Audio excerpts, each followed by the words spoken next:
બરાબર.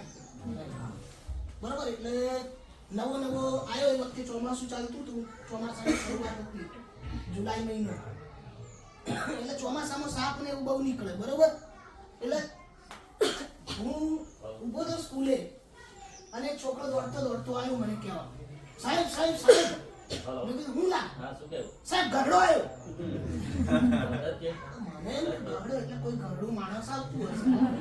અમારે ગરડાને ગયડો એમ કે, બરોબર, ગયડો એમ. મેં કીધું કોઈ ગરડો માણસ આવતો હશે. મેં કીધું આવા દેલા કઈ વાંધો નહીં. સાપ આવ્યો ભાઈ સ્કૂલની અંદર, બધાએ જોયો અને મારી નાખ્યો. પછી કેવા આયા, અલા છોરાઓ ગરડો આવેલો તો હું સાહેબને નહીં કીધેલું. છોરા કે કીધેલું સાહેબને. કયા સાહેબને કીધેલું? કૌશિક સાહેબને. મને કે તમને કીધેલું પણ મને એમ કે ગરડો એટલે ગરડું માણસ. મેં તો એમ કીધું આવા દે. શેરો બાબુ જોડે છે એટલે શરીરને ખબર પડે, જોડે લઈને પડે આવે નહીં. બરોબર. બીજી આવી એક વાત, થોડા દિવસ પછી છોકરાઓ ઝઘડાતા હતા. એટલે અહીંયા ઝઘડા એને ઝુમાય કે ઝુમાય, છોડા ઝુમાય એમ કે. અને અમારી બાજુ ઝુમાય એટલે આનંદ કરે, મોજ કરે, મસ્તી કરે, એમ મજા કરે, નાચે એમ. એટલે રિસેસનો ટાઈમ હતો, હું બેઠો તો નાસ્તો કરી રહ્યો હતો અને બે છોકરા આયા. સાહેબ સાહેબ બોલા ઝુમાય, સાહેબ સાહેબ બોલા ઝુમાય. મેં કીધું ઝુમાતા હો, ઝુમાવા દે, તું એ ઝુમા દે. મને એમ કે નાચે રમે એટલે આને કહેવાયો સાહેબ પેલા નાચે.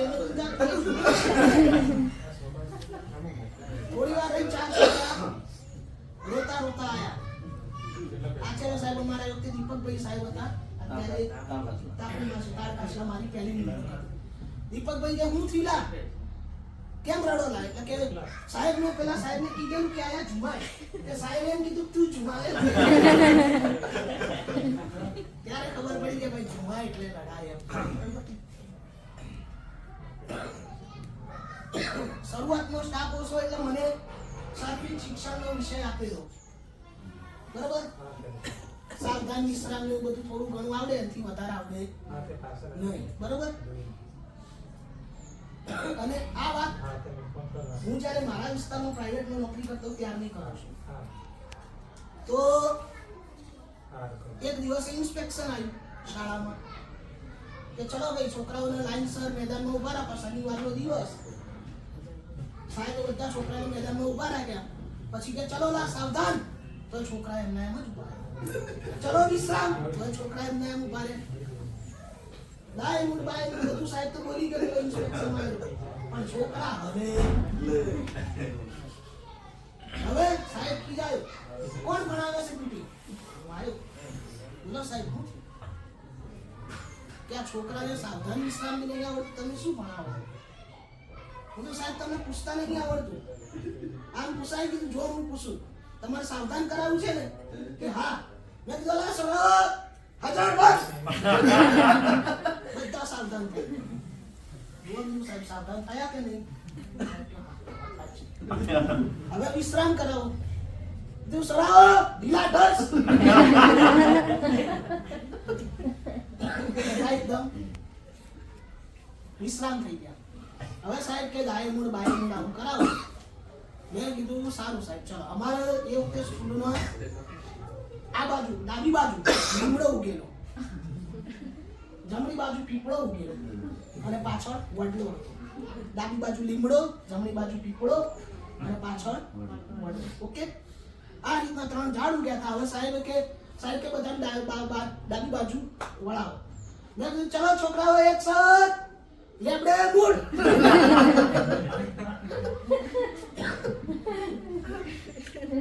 લીમડો તો એ બાજુ બધા ગયા. વાત સાચી સાહેબ કે ડાબી બાજુ જ વળાવો. સાહેબ કે હવે જમણી બાજુ વળાવો. ચલો છોકરાઓ એક સાથ ટેપડે મૂળ.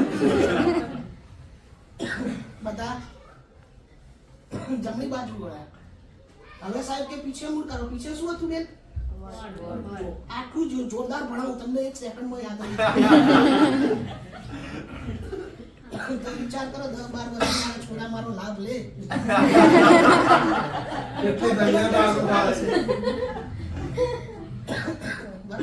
તો છોકરાઓને કીધું છોકરાઓ વડલે મૂળ છોકરાઓ પાછળ વળે. એ દિવસ ને આજનો દિવસ સાહેબ કદી ઇન્સ્પેક્શન માં આવ્યો નહીં.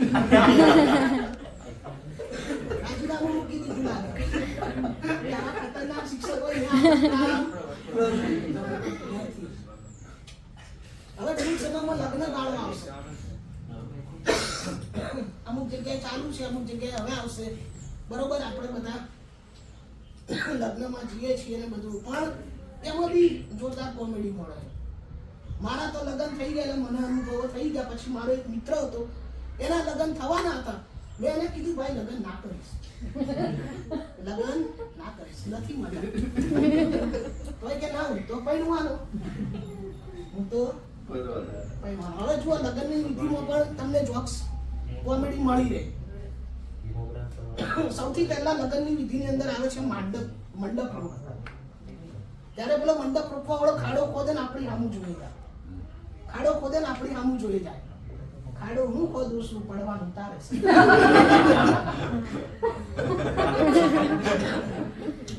તોય આપણે કહીએ હું તો પૈણવાનો. મારો ભાઈબંધ કે હું તો પૈણવાનો. રાત્રે વરઘોડામાં ભાઈબંધો નાચે, આજનો દિવસ અમે નાચી લઈએ, કાલથી તારે જ નાચવાનું. બરોબર, તોય આપણે તો તોય મારો ભાઈબંધ કે હું તો પૈણવાનો. બીજા દિવસે જાન લઈને જાય ત્યારે જ્યારે વરની માં પોખે ને ત્યારે 4 કે 5 પેલા સળેકડા જેવું હોય, એ 4 દિશામાં નાખે.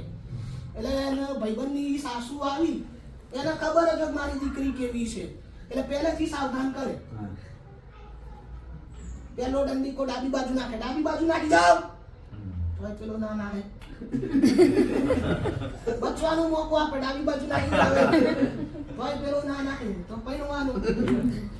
બીજો જમણી બાજુ નાખે, જમણી બાજુથી નાખી જાવ, એટલે મરી ગયા, તો પેલો ના નાખે, તો પૈણવાનો. પાછળ નાખે, નાહી જાવ પાછળથી, મરી ગયા, સમજી લેજો, મારી દીકરી મને ખબર હોય. તોય પેલો તો ના, હું તો પૈણવાનો. પછી સાસુ કંટાળે, નાક ખેંચી લઈ હાલ, નાક ખેંચીને મંડપો લઈ જાય કે ભાઈ આટલું સમજાય તોય સમજ્યો નહીં. હવે ચાલ, તારા નસીબ જેવા બીજું. બરોબર, પૈણવા બેઠા, પૈણી ગયા. પછી આવે વિદાયનો વખત. વિદાયમાં દરેકને સસરાએ કીધું હશે, મને કીધું, સાચવજો.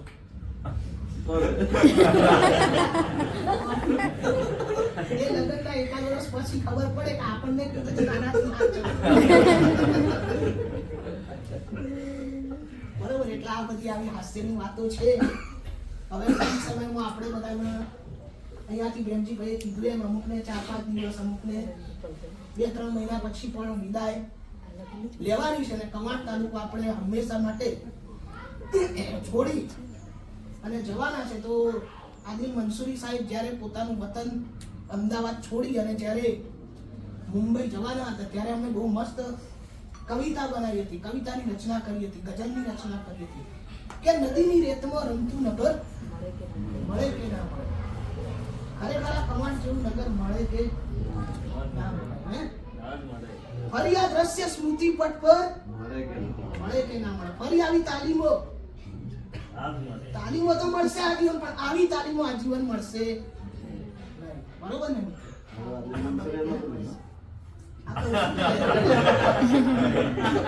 પાલનપુરના ભાઈએ કીધું એ એમના ત્યાંના છે. એટલે પાલનપુરી મોડ. બરોબર, તો સૌને ખૂબ ખૂબ શુભકામનાઓ.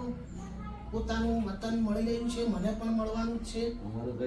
બરોબર, નેક્સ્ટ રાઉન્ડમાં તમારું બી કરી નાખીએ, એટલે વતનનું સેટિંગ કરી નાખીએ.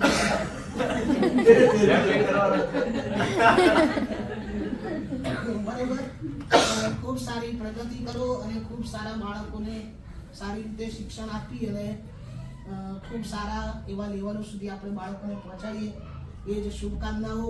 છેલ્લે કહીશ કે सितारों को आंखों में महफूज रखना, सितारों को आंखों में महफूज रखना। बहुत दूर तक अंधेरा ही अंधेरा है, बहुत दूर तक अंधेरा ही अंधेरा है। मुसाफिर हो आप भी, मुसाफिर हूँ मैं भी, मुसाफिर हो आप भी, मुसाफिर हूँ मैं भी। फिर किसी मोड़ पर मुलाकात होगी।